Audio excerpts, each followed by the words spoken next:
NAB بنائی کیوں گئی یہ بھی میں آپ کو بتاؤں. یہ ایک ایجنڈے کے تحت بنائی گئی کہ جو بھی پاکستان میں انڈسٹری لگانا چاہتا, کوئی کاروبار شروع کرنا لیتا, تو نیب اس کو نوٹس دے دیتی کہ آپ آ جائیں جی, آپ ہمیں بتائیں آپ نے پیسہ کہاں سے لیا, اور لوگوں کی وہاں تذلیل کی جاتی.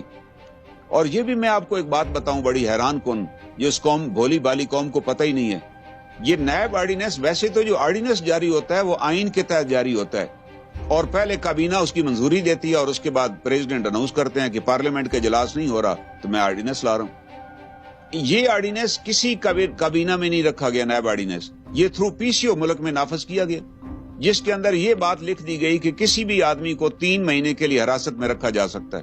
اس میں بیوٹی یہ تھی کہ اس لا کے اندر ہی لکھا ہوا ہے, نیب لاز کے اندر, کہ نیب کے کسی افسر کے خلاف کسی قسم کی کوئی کارروائی نہیں ہو سکتی اگر وہ ریفرنس غلط بھی ہو.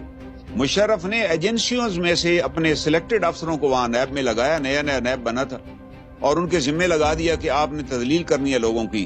نتیجتاً جو لوگ وہاں جاتے اگلے دن وہ پاکستان کو چھوڑ کے چلے جاتے, کہتے جی ہم کوئی انڈسٹری نہیں لگائیں. یہ مجھے بتائیں کہ مشرف دور میں کون سی ایسی انڈسٹری لگی جس میں نیب نے مداخلت نہیں کی, اور کتنے لوگ آئے جن کو نوٹس دیے گئے اور وہ ملک چھوڑ کے چلے گئے. انہوں نے کہا جی ہم یہاں کاروبار نہیں کریں گے, ہم پاکستان باہر سے پیسہ کما کے لا رہے ہیں, آپ نے ہمیں پکڑ لی.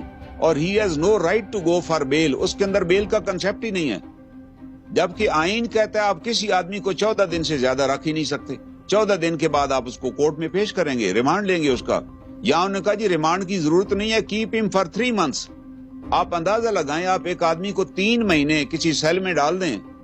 ایک بزنس مین ہے, ایک اچھا کھاتا پیتا آدمی ہے جس نے کبھی جیل ہی نہیں دیکھی, اس کے بعد وہ تو آپ سے پلی بارگین ادھر ہی کر لے گا کہ جی مجھے باہر نکالیں, 3 مہینے سے میں ایک سیل میں پڑا ہوں, نہ مجھے پتا ہے باہر ٹائم کیا ہے.